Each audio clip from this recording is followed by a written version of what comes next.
మొదటిసారి ఓటుని వినియోగించుకోబోతున్న వాళ్ళందరినీ కూడా ఒకసారి ఇలా కలపడం అనేటువంటిది ఒక మంచి విషయం.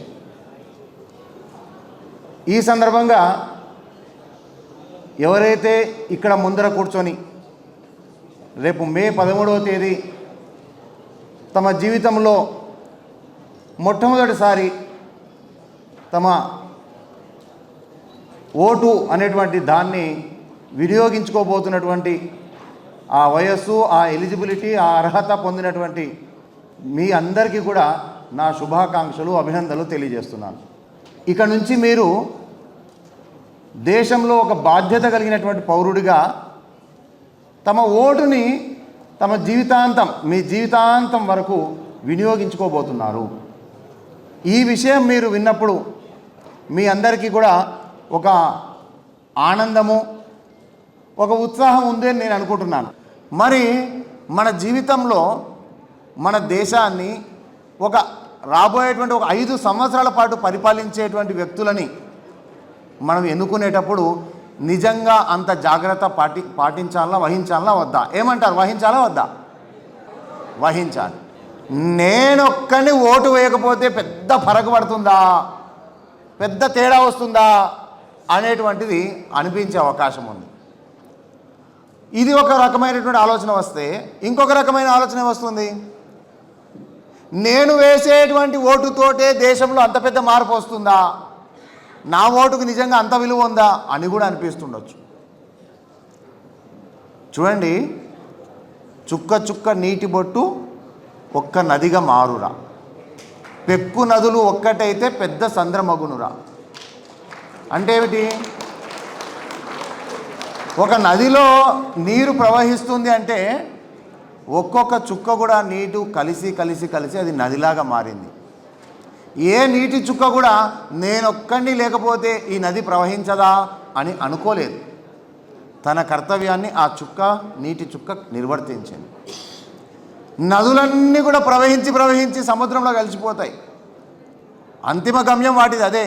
కానీ ఏ నది కూడా నేనొక్కడిని మధ్యలో ఇంకిపోతే ఆ సముద్రం ఏమైనా ఎండిపోతుందా అని అనుకోలేదు. అంటే ఏమిటి? వాటికి తమకున్నటువంటి కర్తవ్యాలను, డ్యూటీలని అవి తప్పకుండా నిర్వర్తిస్తాయి. ఈనాడు జీవితంలో మనం మొదటిసారిగా ఓటు వేయబోతున్న మీరందరూ కూడా నా యొక్క విన్నపం ఏమిటంటే, ఎస్, నా ఓటు కూడా తప్పకుండా ఈ దేశంలో మార్పు తీసుకొస్తుంది అని మీరు విశ్వసించాలని నాకు కోరుకుంటున్నాను. దాని పేరు మీద ఒకసారి కలవలేమా ప్రపంచమంతా అని మన దేశ ప్రధానమంత్రి గారు ఆ యునైటెడ్ నేషన్స్ ఒక సభా కార్యక్రమంలో ఒక పిలుపునిచ్చారు. చూడండి, అంతకుముందు భారతదేశం నుంచి ఎవరైనా ప్రధానమంత్రి కావచ్చు, రాష్ట్రపతి కావచ్చు, ప్రపంచ దేశాలకు ఏదైనా ఒక పిలుపునిస్తే అని అంటే భారతదేశం యొక్క మాటలు ఎవ్వరు వినేవాళ్ళు కాదు.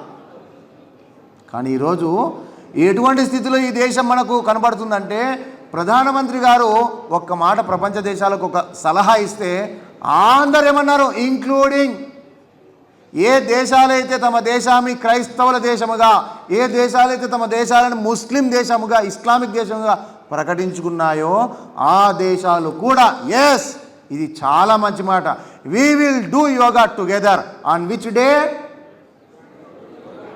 జూన్ 21. అంతేనా? కరెక్టేనా కాదా? కాబట్టి ఈరోజు ప్రపంచమంతా కూడా జూన్ 21 నాడు ఇంటర్నేషనల్ డే ఆఫ్ యోగా అనే పేరు మీద అందరు కలిసి యోగా చేస్తున్నారు. మనం ఏంటంటే ఉన్న దాంట్లో ది బెస్ట్, అవైలబుల్ బెస్ట్ని ఎన్నుకోవాలి. మనము నన్ ఆఫ్ ది, నాకు ఎవరు నచ్చలే అని చెప్పేసి నువ్వు ఓటు నోటా కింద నొక్కావనుకోండి, ఏమవుతుంది? You or indirectly electing the available worst. ఆలోచించండి విషయం. ఎందుకంటే నువ్వు ఉన్న దాంట్లో బెస్ట్ వ్యక్తికి వేయాల్సినటువంటి ఓటు వేయకుండా పక్కదాన్ని పట్టిస్తే ఆయన శక్తి తగ్గింది. ఆయన శక్తి తగ్గితే ఎవరైతే ది బెస్ట్ కాదో అతని శక్తి పెరుగుతుంది. అంతే కదా, న్యాచురల్గా. వాళ్ళకు ఒక ఓటు పడలేదంటే వీళ్ళకి ఒక ఓటు పెరిగినట్టే కదా. కాబట్టి చూడండి, మనము నోటా నొక్కడం వల్ల మనకు ఒరిగేది ఏమీ లేదు. కాబట్టి మనము తప్పకుండా ఈ 2-3 రోజులు మన స్నేహితులకు, బంధుమిత్రులందరితో మాట్లాడదాం, ఓటు యొక్క విలువ గురించి చెప్దాం. మన ఒక్క vote definitely even though hours is a single vote, it will definitely make a difference. తప్పకుండా తేడా ఉంటుంది, దీని యొక్క ప్రభావం ఉంటుంది, దీని యొక్క వాల్యూ ఉంటుంది అని చెప్పి మనం వాళ్ళకు కూడా మోటివేట్ చేయాలి. వాళ్ళందరినీ కూడా తప్పకుండా ఓటు ఆ రోజు వినియోగించుకునేటట్టు చేయాలి. చివరిగా ఓటు వేసిన తర్వాత మనం ఈరోజు మనందరికీ ఒక అలవాటు ఉంది కదా, ఏదైనా సరే ఎక్కడికైనా సరే ఒక విశేషంగా వెళ్ళినప్పుడు వెంటనే ఏం చేస్తాం అయ్యా? కాబట్టి ఓటు వేసిన తర్వాత ఒక వేలు ఇలా పట్టుకొని ఇంకొక చేతిలో సెల్ఫీ, ఫోన్ పెట్టుకొని సెల్ఫీ దిగాలి. నా జీవితంలో మొట్టమొదటిసారిగా ఓటు వేశాను, ఇక నుంచి నేను వేస్తూనే ఉంటాను అని చెప్పి ఒక కొటేషన్ పెట్టాలి అక్కడ. మన ఫ్రెండ్స్ అందరికీ కూడా, స్నేహితులందరికీ కూడా చేయాలి. ఎందుకంటే ఒక్కసారి ఓటు హక్కు వచ్చిన తర్వాత మన జీవితంలో ఇంకా అనేక సందర్భాలు వస్తాయి, ఓటు వేయడానికి సందర్భాలు. ప్రతి 5 సంవత్సరాలు ఒకసారి తప్పకుండా వస్తుంది. 3 ఏళ్ల తర్వాత మళ్ళీ ఇక్కడ జిహెచ్ఎంసీ ఎన్నికలు వస్తాయి, మళ్ళీ ఓటు వేయాల్సిందే. కాబట్టి మనకు జీవితంలో ఎన్నిసార్లు ఓటు వేయాల్సిన పరిస్థితి వచ్చినప్పటికీ నేను ఓటు వేస్తాను అని గట్టిగా ఒక సంకల్పం తీసుకోగలుగుతారా? ఏమంటారు? ఏది ఎవరెవరైతే తీసుకోగలుగుతారో తప్పకుండా ఒకసారి చేయి పెట్టండి చూద్దాం. గట్టిగా చెప్పండి నాతో పాటు. మీ పేరు చెప్పుకోండి. ఫలానా అనే నేను అనుకోండి, భరత్ అనే నేను అని ఉంది కదా ఒకటి, అట్లా ఫలానా అనే నేను అని చెప్పండి. గట్టిగా చెప్పండి. ఫలానా అనే మీ పేరు చెప్పుకోండి, నేను అనండి. ఈ దేశము సాక్షిగా చేసే ప్రతిజ్ఞ ఏమనగా, మొట్టమొదటిసారిగా మే 13, 2024 నాడు నా జీవితంలో ఓటు హక్కుని వినియోగించుకుంటాను. అంతేకాదు ఇక నా జీవితంలో ఎప్పుడెప్పుడు ఓటు వేయాల్సిన పరిస్థితి వచ్చినా కానీ తప్పక ఓటు వేస్తాను. ఇది నా దృఢ సంకల్పం.